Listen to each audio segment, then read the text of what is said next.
আসসালামু আলাইকুম। নতুন আরেকটি নিয়োগ বিজ্ঞপ্তি নিয়ে আপনাদের সামনে হাজির হলাম। আশা করি আপনারা সকলে ভালো আছেন। এই নিয়োগ বিজ্ঞপ্তিটি কিন্তু প্রকাশ করা হয়েছে কুড়িগ্রাম লালমনিরহাট পল্লী বিদ্যুৎ সমিতি হতে। তাই এই নিয়োগ বিজ্ঞপ্তিতে আবেদন করতে হলে আপনার কী কী শিক্ষাগত যোগ্যতা দরকার, কোন কোন জেলার প্রার্থীগণ আপনারা আবেদন করতে পারবেন, আবেদনের সময়সীমা এবং আবেদনের যে আবেদন ফর্মটি রয়েছে সেটি নির্ভুলভাবে আপনারা কিভাবে পূরণ করবেন সেটি নিয়ে আজকের এই ভিডিওটি না টেনে সম্পূর্ণ দেখার চেষ্টা করবেন এবং ভিডিওটি ভালো লেগে থাকলে একটি লাইক এবং কিছু জানার থাকলে কমেন্ট করবেন এবং আমাদের চ্যানেলটি সাবস্ক্রাইব করে আপনাদের সাথে থাকার সুযোগ করে দেবেন। কথা না বাড়িয়ে চলে যাব আমরা মূল ভিডিওতে।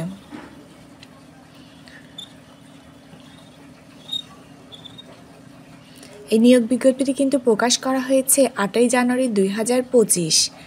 এখানে পদসংখ্যা রয়েছে 2টি এবং পদের নাম রয়েছে ডাটা এন্ট্রি অপারেটর। এখানে 2016 অনুযায়ী বেতন স্কেল নির্ধারণ করা হয়েছে 18,300 টাকা থেকে 46,240 টাকা এবং নিয়ম অনুযায়ী বাড়ি ভাড়া, চিকিৎসা ভাতা এবং অন্যান্য ভাতা পেয়ে থাকবেন।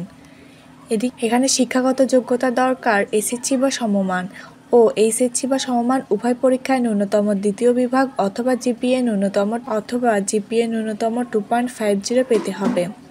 ওয়ার্ড প্রসেসিং, প্রিন্টিং ও কম্পিউটারের মৌলিক বিষয়ে পর্যাপ্ত জ্ঞান থাকা প্রার্থীগণকে অগ্রাধিকার প্রদান করা হবে।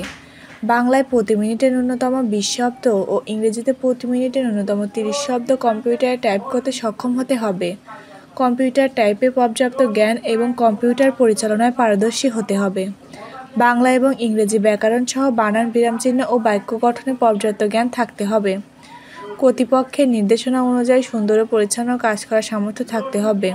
সঠিক নথি পদ্ধতি, পত্র যোগাযোগ, তথ্য ও ফাইল ডাটা সম্পর্কে সম্যক জ্ঞান থাকতে হবে। এখানে যে সকল প্রার্থীগণ আপনারা আবেদন করতে পারবেন না সেটি হচ্ছে কুড়িগ্রাম ও লালমনিরহাট জেলা সমিতির আওতাভুক্ত এলাকার স্থায়ীভাবে বসবাসকারী প্রার্থীগণ আপনারা আবেদন করতে পারবেন না। এখানে বলা হয়েছে আগামী 9 ফেব্রুয়ারি 2025 তারিখে অফিস চলাকালীন সময়ের মধ্যে senior general manager Kurigram Lalmonirhat পল্লী বিদ্যুৎ সমিতি মুক্তারাম ত্রিমোহনী কুড়িগ্রাম বরাবর ডাকযোগ বা কুরিয়ার সার্ভিসের মাধ্যমে আবেদনপত্রটি প্রেরণ করতে হবে। উক্ত তারিখের পরে আর আবেদনযোগ্য গ্রহণযোগ্য হবে না। এখানে আবেদনপত্রের সাথে যে সকল কাগজপত্র সংযুক্ত করতে হবে সেগুলো হচ্ছে স্থানীয় ইউনিয়ন পরিষদের চেয়ারম্যান, পৌরসভার মেয়র কর্তৃক প্রদত্ত জাতীয়তা এবং চারিত্রিক সনদপত্র, সাম্প্রতিক তোলা 3 কপি পাসপোর্ট সাইজের সত্যায়িত রঙিন ছবি, শিক্ষাগত যোগ্যতা সনদপত্রের সত্যায়িত ফটোকপি, জাতীয় পরিচয়পত্রের সত্যায়িত ফটোকপি, কম্পিউটার পরিচালনার অভিজ্ঞতার সত্যায়িত photocopy. Senior general manager Kurigram Lalmonirhat পল্লী বিদ্যুৎ সমিতি মুক্তারাম কুড়িগ্রামের অনুকূলে 100 টাকার ব্যাংক ড্রাফট বা পে অর্ডার সংযুক্ত করতে হবে। এই সকল কাগজপাতির মাধ্যমে আপনি আবেদন ফর্মটি নির্ভুলভাবে পূরণ করে উক্ত ঠিকানায় পাঠিয়ে দেবেন। এখন আমি আপনাদের সাথে আলোচনা করব এই আবেদন ফর্মটি আপনারা নির্ভুলভাবে কিভাবে পূরণ করবেন। এখানে প্রথমে রয়েছে নিয়োগ বিজ্ঞপ্তি নাম্বার। এই নিয়োগ বিজ্ঞপ্তি নাম্বারটি হচ্ছে মূলত স্মারক নাম্বার। এই স্মারক নম্বরটি নিয়োগ বিজ্ঞপ্তির নাম্বারের জায়গায় বসিয়ে দিবেন। তারপরে রয়েছে আবেদনকৃত পদের নাম। এখানে কিন্তু আবেদনকৃত পদের নাম হচ্ছে ডাটা এন্ট্রি অপারেটর এবং পদের ধরন হচ্ছে নিয়মিত। এখানে বিজ্ঞাপনের সূত্র আপনারা ওয়েবসাইট দিতে পারেন অথবা পত্রিকার নাম দিলেই হবে, যে কোনো একটি পত্রিকার নাম দিয়ে দিবেন। এখানে প্রকাশনার তারিখ কিন্তু নিয়োগ বিজ্ঞপ্তিতে দেওয়া আছে, সেটি হচ্ছে 8ই জানুয়ারি 2025। এখানে আবেদনকারীর পূর্ণ নাম বাংলা, এখানে আপনার নিজের নাম বাংলায় লিখবেন, এখানে ইংরেজিতে বড় হাতের অক্ষরে লিখে দেবেন। এখানে জন্ম তারিখ, এসএসসি পরীক্ষার সনদ এবং নিবন্ধন অনুযায়ী বসিয়ে দিবেন। তারপর এখানে আপনি নিজের মাতার নাম লিখবেন।